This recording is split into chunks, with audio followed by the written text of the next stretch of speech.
This meeting is being recorded. J'avoue que j'ai toujours eu du mal à me retrouver dans ces classifications phraséologiques. Je vous remercie beaucoup pour cette présentation parce que elle fait que je me retrouve peut-être un peu mieux aujourd'hui. Mais toujours est-il qu'il y a des questions, qu'il y a des choses qui ne restent peut-être pas très, comment dire, tout à fait claires. Notamment, vous avez parlé de cette scalarité entre les locutions et les collocations. Vous avez aussi cité différents types de collocations, collocations compositionnelles, non compositionnelles ou partiellement compositionnelles. Et à cause de cette continuum et de cette scalarité, je me demande si parfois, est-ce que peut-être on pourrait même risquer une telle, comment dire, hum, constatation que classifier une expression parmi les locutions ou parmi les collocations est très subjectif. Parce que si avec la fréquence d'emploi, une expression peut changer de statut et devenir une colocation, est-ce que cette impression, parce que en fait la fréquence d'emploi, je suis d'accord, ça peut être quantifié, calculé, et les chiffres ne montent pas en général, mais on peut avoir l'impression qu'une expression donnée est plutôt colocation que locution. D'ailleurs, parmi vos exemples, il y en a eu qui ne sont pas très clairs pour moi. Par exemple, pourquoi né aquilin est plutôt une colocation compositionnelle alors que des nerfs d'acier est plutôt une colocation partiellement compositionnelle. Donc, si vous pourriez justement revenir à cet aspect fréquentiel, mais peut-être aussi subjectif, si je peux me permettre un tel justement constat, que c'est parfois très subjectif. Et je voudrais encore euh, partager avec vous une deuxième en fait idée qui m'a un peu étonnée, surpris, parce que j'ai toujours associé les expressions phraséologiques, je les ai toujours considérées comme polylexicales. Par contre, parmi les pragmatèmes, il peut y en avoir qui sont monolexicaux et c'est vraiment très frappant. Vous n'avez pas cité d'exemple apparemment je l'ai peut-être pas noté, mais est-ce que vous pourriez peut-être donner un exemple d'un pragmatème monolexical parce que c'est très, pour moi en tout cas, c'est assez surprenant, mais très intéressant aussi. Donc voilà, et je vous remercie beaucoup, hein. Merci. Oh, j'attends toutes les questions pour la discussion, comme vous le voyez, comme D'accord. les organisateurs le Je voient. propose que vous répondiez au fur et à mesure. D'accord? Après, nous avons une deuxième personne qui attend, mais peut-être que vous pourriez répondre à Agnieszka et après ouais. D'accord. Je commence donc par votre deuxième question, c'est-à-dire les pragmatèmes. Les pragmatèmes, c'est la catégorie qui, à vrai dire, est encore, on peut dire, partagée au niveau phraséologique. Et comme je l'ai dit à la fin de ma conférence, la majorité des pragmatèmes qui sont polylexicaux appartiennent aux recherches phraséologiques. Mais il y a aussi des pragmatèmes qui sont monolexicaux et ce groupe se situe hors de la phraséologie contemporaine. Donc, ce sont des pragmatèmes, mais le trait de monolexicalité les inclut de cette catégorie phraséologique. Et donc, ce sont des pragmatèmes, mais monolexicaux. C'est un objet, on peut dire, intéressant pour les analyses, mais les analyses ne sont pas phraséologiques dans ce cas-là. Et quels sont les exemples des pragmatèmes monolexicaux? Je pense que c'est, par exemple, la formule salut. Salut, c'est enraciné dans la culture spécifique. Et par exemple, ciao, italiano en italien, c'est pas exactement la même chose. Donc, on peut dire que ces formes sont pragmatémiques et ce sont des pragmatèmes monolexicaux. Hmm. Et maintenant, les formes comme ça, c'est-à-dire les pragmatèmes monolexicaux, sont analysés, devraient être analysés au niveau, je ne sais pas, mais au niveau lexicologique avant tout. Culturel aussi, sociologique, mais le fait que ce sont des structures monolexicales provoque que ce type de forme n'est pas analysé au niveau phraséologique. C'est l'état, on peut dire, actuel de recherche. Et votre première question concerne la nature, on peut dire, subjective de cette classification. Je dirais plutôt que cette classification est encore un peu difficile en pratique. Donc, il faut travailler sur les critères pour que ces critères soient bien, on peut dire, établis. Mhm. Et ça permet d'avoir moins de doutes, moins de cas, on peut dire, euh, incertain, parce que à l'instant, maintenant, il y a des cas qui sont un peu ambigus, où il y a des problèmes de classification. Ça concerne avant tout les collocations et les locutions. J'ai parlé de cette chose pendant ma Mhm. conférence. Et dans ce cas-là, le critère pratique, le critère qui est utile, c'est la fréquence d'une telle structure, d'une telle séquence. Ça peut nous aider à classifier une telle structure aux collocations ou bien aux locutions. Et c'est aussi le degré d'idiomaticité. En général, les locutions sont plus, on peut dire, métaphoriques, sont plus idiomatiques dans une langue donnée. Ça peut être aussi utile dans cette classification. Et le critère qui nous aide aussi, ce sont les analyses des corpus, les analyses qui sont menées par les corpusologues, c'est-à-dire avant tout la force d'une colocation ou bien ce critère déjà mentionné, c'est-à-dire la fréquence. Maintenant, actuellement, ce sont les critères le plus, on peut dire, rigide dans ce classement, dans cette classification. Mhm. Merci beaucoup, hein. J'avoue que c'est quand même assez frappant et très difficile, je crois, euh, établir les frontières étanches entre différentes catégories à cause de cette scalarité qui serait probablement une propriété inhérente de cette variété d'expressions qui sont analysées aujourd'hui par les phraséologues. Merci beaucoup. Et ça peut poser des problèmes en pratique dans les analyses et c'est encore une chose à étudier, à perfectionner. Mhm. Merci.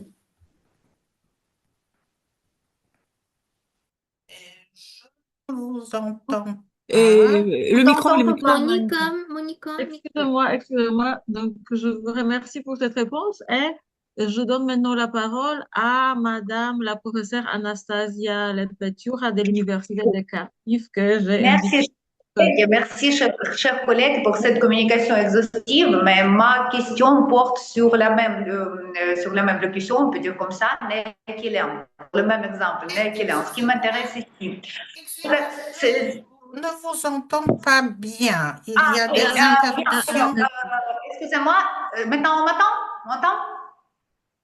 Oui, bien. Alors, ma question porte sur le même exemple, né à Quilem. Vous avez dit dans votre communication que les deux composantes de cette locution, né à Quilem, sont sémantiquement prévisibles, c'est-à-dire le collocatif et la base. Si on considère comme base le né, alors je ne peux pas comprendre pourquoi il est sémantiquement prévisible, parce que le mot né peut se composer, il peut s'adjoindre à plusieurs qualificatifs, on peut dire comme ça, par exemple, c'est peut-être le nez épaté, tout ce qui est un pied de marmite, etc. En ce qui concerne le mot aquilien, c'est compris, bien sûr, qu'il ne demande que le mot nez dans lui. Mais en ce qui concerne le nez, je n'ai pas compris. Ils doivent être réciproquement, sémantiquement prévisibles. Et pouvez-vous m'expliquer en quoi consiste cette prévisibilité de la base? Si le nez, c'est la base. Même si c'est le collocatif, c'est la même chose. Merci pour votre réponse. Pas exactement la même chose, parce que dans ce cas-là, le collocatif est plutôt, on peut dire, interprétable. Donc, c'est pas tout à fait prévisible, mais ça peut être interprétable, ça peut être transparent, mais c'est pas tout à fait sémantiquement prévisible, je dirais. Donc, c'est ma réponse, si je comprends bien votre question, vos problèmes. Oui, c'est ça, mais c'est que cet exemple a été donné dans cette séquence où vous avez parlé de colocations qui sont complètement compositionnelles ou quelque chose comme ça, et vous avez donné les données Keller en disant que les deux éléments sont sémantiquement prévisibles. C'est pour ça que j'ai posé cette question. Merci. Merci beaucoup, merci beaucoup. Alors, maintenant, je donne la parole à Bernadetta Wojciechowska, à Madame la professeure Bernadetta Wojciechowska. Mhm. Euh, Merci Monica. Merci Monica Soukowska pour cette présentation. Enfin, j'ai aussi beaucoup appris, énormément apprécié la clarté de la présentation.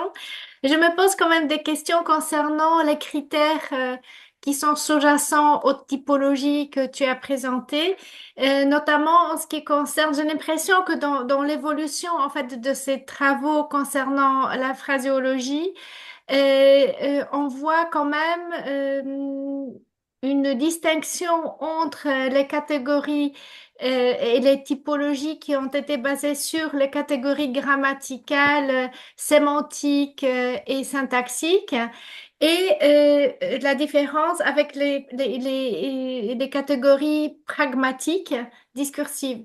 Est-ce que d'après toi, il n'y a pas une confusion qui est introduite par cette notion de pragmatisme dans la mesure où finalement certaines catégories d'élocution et de colocation peuvent être également considérées comme des pragmatismes parce qu'il y a un nouveau critère en fait qui apparaît et qui n'est pas le même pour les distinctions précédentes. Votre question. Et donc, je voudrais dire que le pragmatème qui est proposé dans cette classification, c'est pas exactement le terme pragmatique qui provient de niveau pragmatique. Et la différence entre les formes qui sont pragmatiques au niveau des locutions et entre les formes pragmatiques au niveau des pragmatèmes, c'est avant tout la différence qui concerne l'autonomie ou non-autonomie phrastique. Alors, dans ce cas-là, la distinction est assez simple parce que les locutions pragmatiques, qui sont, on peut dire, motivées par l'usage aussi, qui sont conventionnalisées, ritualisées en usage, ce sont les formes qui ne sont pas autonomes au niveau phrastique. Ce sont les composants de phrases dans ce cas-là. Et par contre, les pragmatèmes, donc les formes qui sont pragmatémiques par principe, dans ce cas-là, sont autonomes au niveau phrastique. Donc, ce sont les entités qui constituent des phrases ou des équivalents de phrases.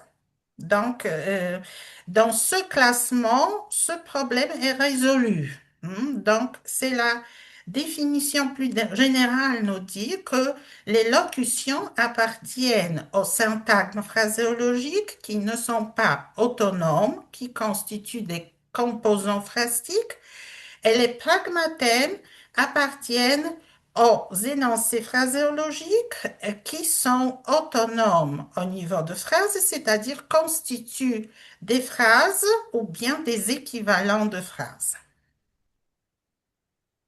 Et Je ne sais pas, mais tu as parlé quand même de cette contrainte situationnelle et oui, communicative. exactement, c'est ça. C'est Mhm, aussi important pour les pragmatèmes parce que c'est le critère qui est ajouté, qui est mhm, principal aussi pour cette mhm. catégorie. Mais pour distinguer des locutions et des pragmatèmes, le critère plus général qui nous permet de le faire, c'est l'autonomie phrastique ou bien la non-autonomie au niveau des phrases. Donc, ça nous permet de classifier, dans ce cas-là, sans des problèmes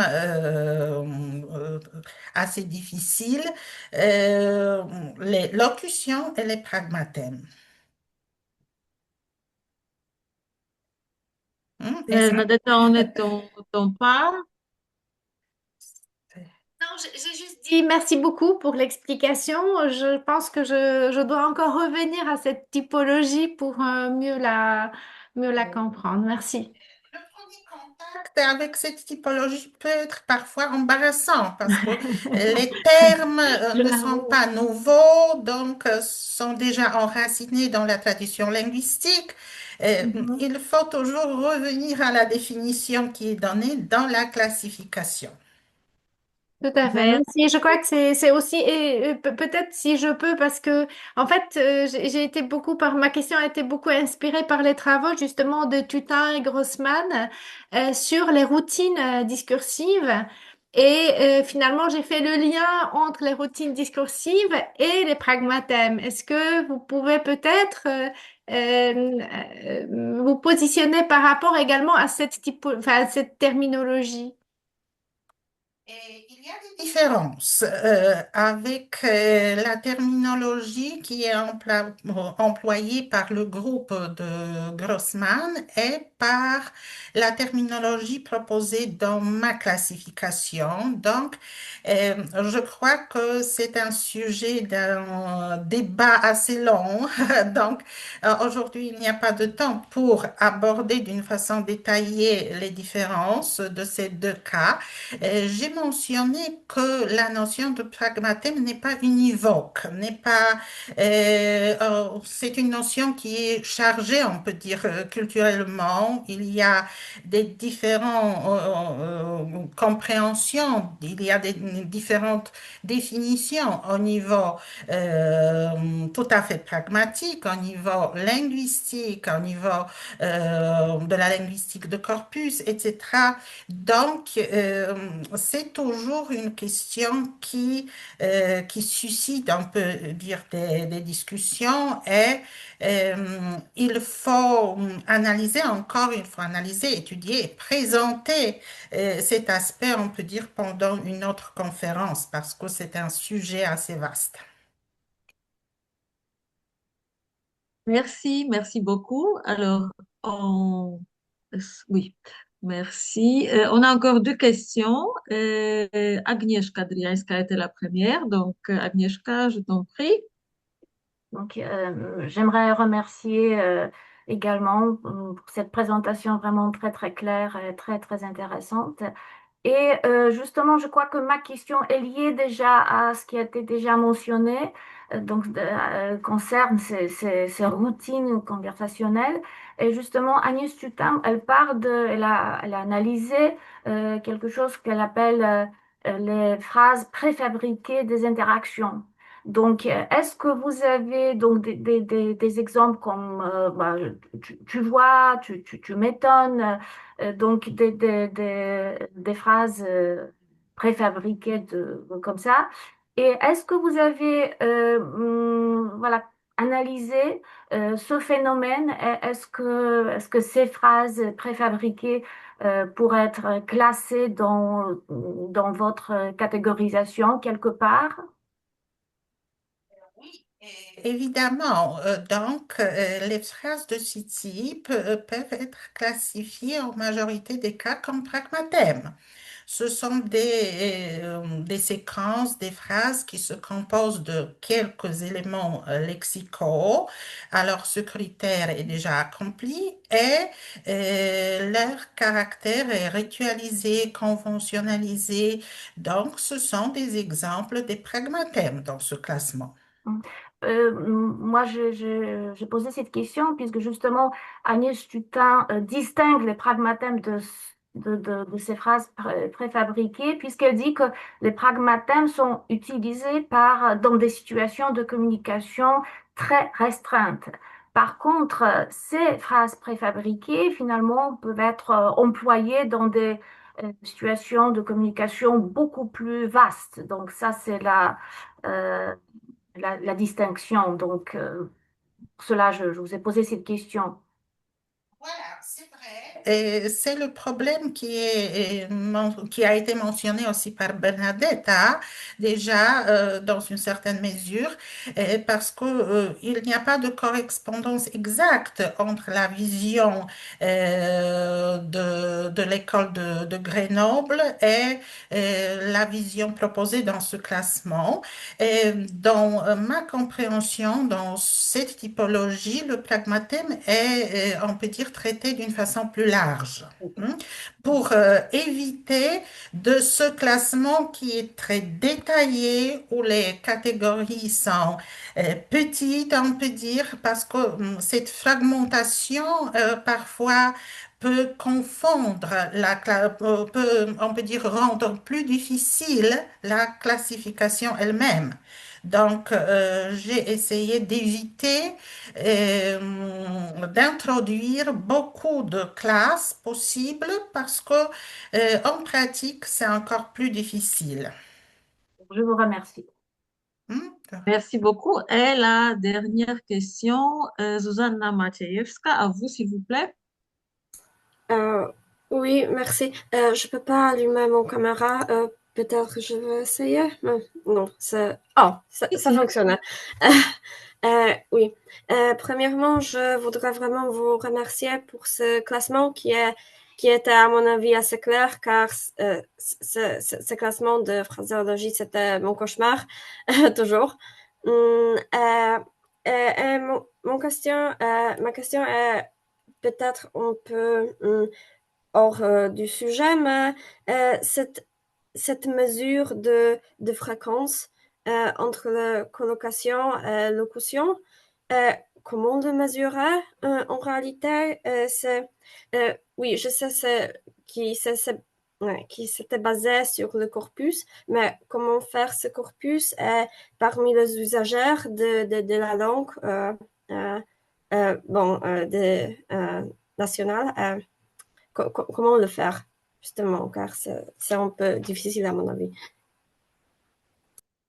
Donc, pour mesurer la fréquence, ce qui peut être utile, ce sont des logiciels informatiques avant tout, qui nous permettent de faciliter cette tâche, c'est-à-dire il faut mesurer la fréquence dans les corpus qui sont analysés. Donc, la version électronique est la plus souhaitable et il y a des programmes, il y a des logiciels qui nous aident dans cette tâche et il faut s'appuyer sur ces outils avant tout.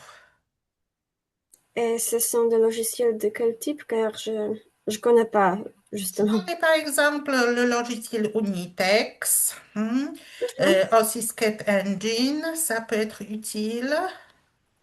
Et il y a aussi d'autres possibilités. Mhm, Il faut chercher l'outil qui est le plus approprié dans un cas donné. Ça mhm. dépend de notre but. Oui, merci beaucoup. Merci beaucoup. Donc, je pense qu'on est de nouveau parfaitement dans le temps. Donc, on a pratiquement épuisé le 30 minutes prévues pour les débats. Donc, c'est une session modèle, pour ainsi dire. Aujourd'hui, je remercie encore une fois Monika Soukowska pour sa conférence et je remercie le public pour avoir posé des questions pertinentes qui ont complété le contenu de cette présentation. Donc, encore une fois, bravo. Et Monica, tu n'as yes. pas vu, mais Madame Yola Dionisiak a voulu, Ah, je je crois, n'ai poser pas. une question. Encore, on a 2 minutes peut-être, vite Oh, fait. oui, excusez-moi, je ne Oui. l'avais pas remarqué. Merci de me l'avoir. Mhm. Euh, Vous avez déjà euh, terminé, donc peut-être c'est allez-y, temps. allez-y. On a vraiment encore. 2 minutes. Alors, pour terminer, encore une fois, mes félicitations pour votre présentation, Madame la professeure, qui était vraiment très transparente, très claire. Et je me pose, durant cette présentation, c'est toujours une question qui me vient à l'esprit. C'est pour continuer cette dimension pragmatique, discursive. Est-ce que vous voyez, je ne sais pas, la place dans cette typologie que vous avez présentée d'ailleurs? Pour les unités de langue qui sont, par exemple, occasionnellement pragmatémiques. Je sais pas, c'est ma proposition. De type, par exemple, super, en tant que réponse, en tant qu'acceptation, par exemple, à une invitation.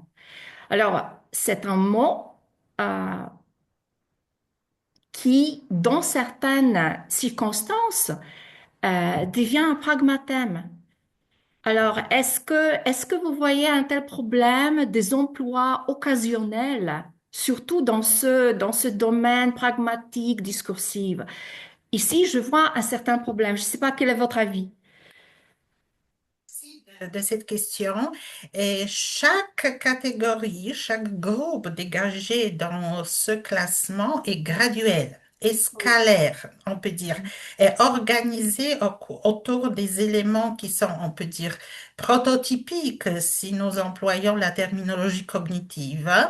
Donc, il y a, c'est toujours, dans chaque catégorie, c'est toujours le problème de scalarité, de ce caractère graduel. Il y a des structures, des séquences qui sont plus typiques et des séquences qui sont moins typiques, qui, on peut dire, aspirent au statut, par exemple, dans ce cas-là, au statut des pragmatèmes.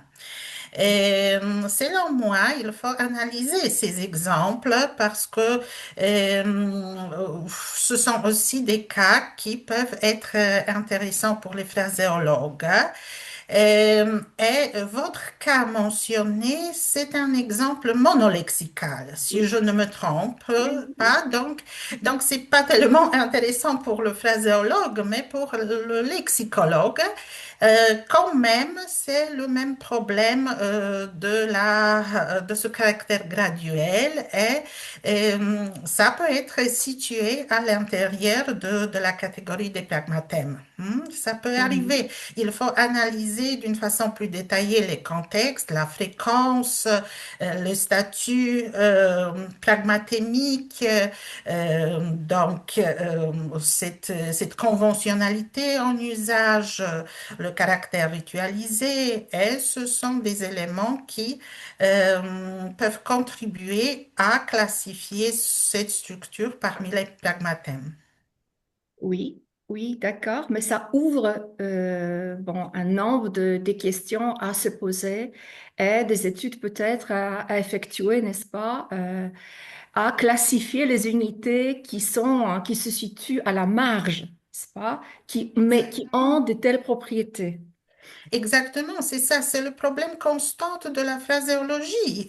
Elle se développe, devient plus large parce que des cas qui sont marginaux, qui étaient considérés comme marginaux il y a quelques années, maintenant sont considérés comme phraséologiques.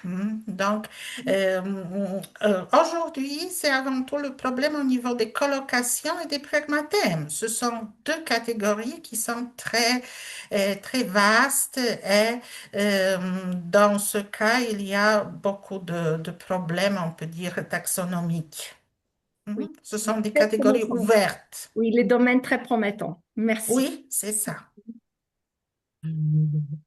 Merci beaucoup encore une fois. Cette Je... fois-ci, je pense que est-ce qu'il y a quelqu'un d'autre qui voudrait Non, prendre non, la non, parole? non, je voulais juste Je terminer. donne la parole à Renata Yakubczuk pour clore Merci, notre merci rencontre. Monica. Donc, je remercie Merci beaucoup moi-même Madame la encore une professeure. fois de votre attention et de vos questions enrichissantes. Merci beaucoup. Monica, Merci à c'est vous. à nous de te remercier pour d'avoir accepté notre invitation tout d'abord, et surtout pour cette conférence très intéressante qui m'a permis personnellement de découvrir un peu les méandres des unités phraséologiques que j'avoue, je connaissais pas du tout. Je remercie également Monika Grabowska d'avoir présenté notre conférencière et animé aujourd'hui et animé la discussion, ainsi que Agnieszka Kaliska d'avoir préparé l'affiche, envoyé les liens à toutes les personnes inscrites. Agnieszka Driańska qui prépare, enregistre, publie les conférences et veille sur le bon déroulement à chaque fois. Merci, merci beaucoup. Et je vous invite d'ores et déjà à la prochaine conférence invitée de Pléiada qui aura lieu le 28 février et sera présentée par Madame la professeure Elżbieta Skibińska-Cieńska de l'Université de Wrocław. Bien évidemment, on va vous envoyer les invitations ultérieurement, 2, 3 semaines avant la conférence pour ne pas l'oublier dans le gouffre des mails qu'on reçoit pratiquement tous les jours. Merci d'avoir respecté le temps. Merci de participer à cette conférence avec nous. Je vous souhaite un très, très bon week-end. À la prochaine fois. Merci. Merci beaucoup. Peine. Merci. Et bravo, Merci Monica. encore une fois. Merci, merci. Merci Merci. beaucoup. On a Merci, au passé revoir. vraiment bien notre matinée de samedi. Tout à fait. C'est vrai. Au revoir à tout le monde. Au revoir. Au revoir, Asho. revoir. Merci d'être venu. Merci Anita pour l'invitation. Au revoir. Au revoir. Au revoir. Merci, Anastasia aussi. Au revoir. Au revoir. Au revoir. Merci. Merci. Au revoir.